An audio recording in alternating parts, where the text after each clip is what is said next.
आज की इस वीडियो में नेवी एसएसआर मेडिकल असिस्टेंट से संबंधित फिजिक्स, केमिस्ट्री, बायोलॉजी का टॉपिक वाइज आपको सिलेबस बताने वाले हैं कि किस टॉपिक से आपका एग्ज़ाम में प्रश्न पूछता है। वीडियो को पूरा देखिएगा। अगर थोड़ा सा भी आप navy SSR medical assistant exam निकालने के लिए सोच रहे होंगे तो वीडियो को पूरा देखिएगा, क्योंकि संपूर्ण सिलेबस बताने वाले हैं। वीडियो के देखने के बाद आपको भटकने की आवश्यकता नहीं है। और लास्ट में ये भी बताने वाले हैं कि हर टॉपिक को कहाँ से आप कंप्लीट जल्दी से कर सकते हैं। तो वीडियो को पूरा देखिएगा। Indian navy SSR medical assistant में आपको टोटल 100 प्रश्न पूछा जाएगा, जिसमें आपको पढ़ना है अंग्रेजी, विज्ञान, जिसमें है बायोलॉजी, समान जागरूकता यानी जीके, जीएस, करेंट अफेयर और रीजनिंग आपको पढ़ना है। अंग्रेजी से आपको 25 प्रश्न पूछा जाएगा, फिजिक्स, केमिस्ट्री से आपको 25 प्रश्न पूछा जाएगा और बायोलॉजी से आपका 25 प्रश्न पूछा जाएगा।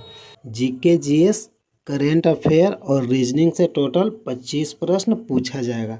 यानी सबसे ज़्यादा प्रश्न आपका अंग्रेजी से 25 और बायोलॉजी से 25 प्रश्न पूछा जाएगा, जिसके लिए प्रश्नों की संख्या 100 है। 100 प्रश्न 100 नंबर का 1 घंटा आपको दिया जाएगा। फिजिक्स और केमिस्ट्री दोनों का ये आपका सिलेबस है। पहला टॉपिक है इसमें भौतिक विश्व और मापन, गतिकी, गति के नियम, कार्य ऊर्जा शक्ति, कणों की प्रणाली की गति और दृढ़ शरीर, गुरुत्वाकर्षण। अगला है ठोस और तरल पदार्थ यांत्रिकी, ऊष्मागतिकी, दोलन, तरंग, इलेक्ट्रोस्टैटिक्स, विद्युत धारा। अगला है विद्युत धारा और चुंबकत्व का चुंबकीय प्रभाव, विद्युत चुंबकीय प्रेरण और प्रत्यावर्ती धारा, विद्युत चुंबकीय तरंग। अगला है प्रकाशिकी, पदार्थ की दोहरी प्रकृति और विकिरण, परमाणु नाभिक या ठोस और अर्धचालक उपकरण, संचार के सिद्धांत। अगला है धातु और अधातु, कार्बनिक रसायन, भोजन, पोषण और स्वास्थ्य, शरीर क्रिया विज्ञान, मानव रोग, कंप्यूटर विज्ञान। ये आपका फिजिक्स, केमिस्ट्री और कंप्यूटर से संबंधित भी आपका प्रश्न पूछेगा। यही आपका टॉपिक है। ये आपका बायोलॉजी से संबंधित इम्पोर्टेंट टॉपिक है, जो आपका Indian navy SSR medical assistant में पूछा जाएगा। पहला टॉपिक है पुष्पीय पौधों में लैंगिक प्रजनन, नर और मादा प्रजनन प्रणाली, युग्मक जनन, मासिक धर्म चक्र, निषेचन और प्रत्यारोपण, गर्भावस्था और भ्रूण विकास। अगला है प्रसव और स्तनपान, प्रजनन, स्वास्थ्य, गर्भावस्था की चिकित्सा समाप्ति, यौन संचारित रोग और बंझापन, विरासत और विविधता के सिद्धांत। अगला है उत्परिवर्तन और अनुवांशिकी विकार, वंशानुक्रम का आणविक आधार, जीन अभिव्यक्ति का विनियमन, मानव जीनोम। अगला है परियोजना और डीएनए फिंगरप्रिंटिंग, विकास, मानव स्वास्थ्य और रोग, मानव स्वास्थ्य और मानव के रोग। अगला टॉपिक है नशीली दवाओं और शराब का दुरुपयोग, मानव कल्याण में सूक्ष्म जीव। अगला है जैव प्रौद्योगिकी के सिद्धांत। अगला है पुनः संयोजक डीएनए प्रौद्योगिकी के उपकरण और प्रक्रियाएं। अगला है जैव प्रौद्योगिकी और इसके अनुप्रयोग। अगला है जीव और जनसंख्या। अगला है पारिस्थितिकी तंत्र। अगला है ऊर्जा प्रवाह और पारिस्थितिकी पिरामिड। अगला है जैव विविधता और अगला है जैव विविधता संरक्षण। बायोलॉजी से आपका यही इम्पोर्टेंट टॉपिक है, जिससे आपके एग्जाम में प्रश्न पूछा जाता है। ये आपका इंग्लिश से सिलेबस है, जिससे आपका एग्जाम में प्रश्न पूछा जाता है। पहला टॉपिक है passage, preposition, correction of sentences, active and passive voice, अगला टॉपिक हो गया नारेशन, डायरेक्ट और indirect, verb, tense, non finite, punctuation, ये सब टॉपिक से एग्जाम में आपका प्रश्न पूछा जाता है। अगला टॉपिक है phrasal verb, synonyms, antonyms, meaning of difficult words. अगला टॉपिक है use of adjective, compound prepositions, determiners, example for use of a, use of the, use of any.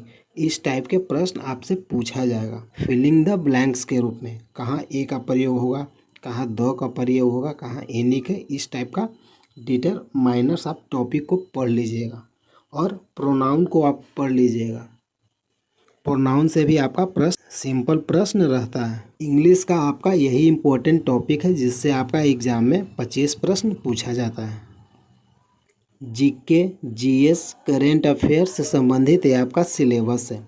आपका पहला टॉपिक है संस्कृति और धर्म, यानी बौद्ध धर्म, जैन धर्म, धर्म से संबंधित आपके एग्जाम में प्रश्न पूछा जाता है। ज्योग्राफिक से आपका हो गया मिट्टी, नदियाँ, पहाड़, बंदरगाह, अंतर्देशीय बंदरगाह, स्वतंत्रता आंदोलन।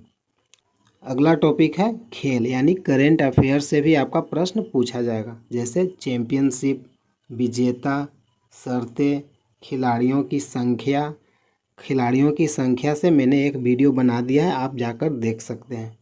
रक्षा, युद्ध और पड़ोसी, समसामयिक मामले। अगला टॉपिक है भारत की विरासत, यानी आपका हिस्ट्री से संबंधित प्रश्न पूछा जाएगा। कला, नृत्य, इतिहास, राष्ट्रीय भाषा, पक्षी, पशु, गीत, ध्वज, स्मारक, राजधानी और मुद्राओं के बारे में महत्वपूर्ण राष्ट्रीय तथ्य पूछा जाएगा। जैसे आपसे प्रश्न पूछा जाएगा कि भारत का राष्ट्रीय गीत का नाम क्या है, भारत का राष्ट्रीय गीत किसने लिखा, भारत का राष्ट्रीय गीत कब गाया गया था, भारत का राष्ट्रीय ध्वज किसने तैयार किया था। इस टाइप के आपसे प्रश्न पूछा जाएगा। पंजाब का फेमस लोक नृत्य का नाम क्या है, उसके नृत्यांगना का नाम क्या है, इससे प्रश्न पूछा जाएगा। भारत के जो 28 राज्य, 8 केंद्र शासित प्रदेश हैं, उसका राज्य राजधानी और विदेश का राज्य राजधानी आपको पढ़ना है, जिससे एग्जाम में प्रश्न पूछा जाता है। महत्वपूर्ण राष्ट्रीय तथ्य। अगला टॉपिक है सामान्य नाम पूर्ण रूप, यानी आपको फुल फॉर्म से भी आपका एग्जाम में प्रश्न पूछा जाता है। संक्षिप्त रूप, खोज, रोग, पोषण, पुरस्कार और लेखक, प्रख्यात व्यक्ति यानी प्रसिद्ध व्यक्ति से संबंधित प्रश्न पूछा जाएगा। ये आपका रीजनिंग से संबंधित आपका सिलेबस है। स्थानिक, संख्यात्मक तर्क, सहचर्य क्षमता, अनुक्रम, वर्तनी, अनस्क्रैबलिंग, कोडिंग और डिकोडिंग, ये आपका रीजनिंग से सिलेबस है। एसएसआर मेडिकल असिस्टेंट में आपका इतना ही सिलेबस है जिससे आपका एग्ज़ाम में प्रश्न पूछेगा। अगर आप इस सिलेबस को फॉलो करके पढ़ लेते हैं तो आपका एक भी प्रश्न आपका एग्ज़ाम में छूटने वाला नहीं है। आज का टॉपिक है खेल और खिलाड़ियों का संख्या। खेल और खिलाड़ियों का संख्या से सभी एग्जाम में 1 नंबर का प्रश्न पूछा जाता है कि क्रिकेट खेल में कितना खिलाड़ी होते हैं, इस टाइप का प्रश्न पूछता है। आपका पहला है कि क्रिकेट में खिलाड़ियों की संख्या कितना है, 11। फुटबॉल में खिलाड़ियों की संख्या कितना है, 11। क्रिकेट और फुटबॉल में खिलाड़ियों की संख्या कितना है, 11। खो खो में खिलाड़ियों की संख्या कितना है, 9। खो खो में खिलाड़ियों की संख्या कितना है, 9। कबड्डी में खिलाड़ियों की संख्या कितना है, 7।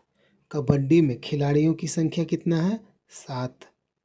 कबड्डी में खिलाड़ियों की संख्या कितना है, 7। वॉलीबॉल में खिलाड़ियों की संख्या कितना है, 6। वॉलीबॉल में खिलाड़ियों की संख्या कितना है, 6। पोलो में खिलाड़ियों की संख्या कितना है, 4। पोलो में खिलाड़ियों की संख्या कितना है, 4। बैडमिंटन में खिलाड़ियों की संख्या कितना है, 1 या 2। बैडमिंटन में खिलाड़ियों की संख्या कितना है, 1 या 2। हॉकी में खिलाड़ियों की संख्या कितना है, 11। हॉकी में खिलाड़ियों की संख्या कितना है? 11। बेसबॉल में खिलाड़ियों की संख्या कितना है? 9। बेसबॉल में खिलाड़ियों की संख्या कितना है? 9। रग्बी में खिलाड़ियों की संख्या कितना है? 15। रग्बी में खिलाड़ियों की संख्या कितना है? 15। सबसे ज़्यादा रग्बी में ही खिलाड़ियों की संख्या होता है 15। वाटर पोलो में खिलाड़ियों की संख्या कितना है? 7। वाटर पोलो में खिलाड़ियों की संख्या कितना है? 7। बास्केटबॉल में खिलाड़ियों की संख्या कितना है? 5। बास्केटबॉल में खिलाड़ियों की संख्या कितना है? 5। टेनिस में खिलाड़ियों की संख्या कितना है? 1 या 2। टेनिस में खिलाड़ियों की संख्या कितना है? 1 या 2। शतरंज में खिलाड़ियों की संख्या कितना है? 2। हेलो फ्रेंड, अगर वीडियो अच्छा लगा है तो लाइक कीजिए। प्रतिदिन इसी तरह वीडियो देखने के लिए चैनल को सब्सक्राइब कीजिए। जय हिंद, जय भारत।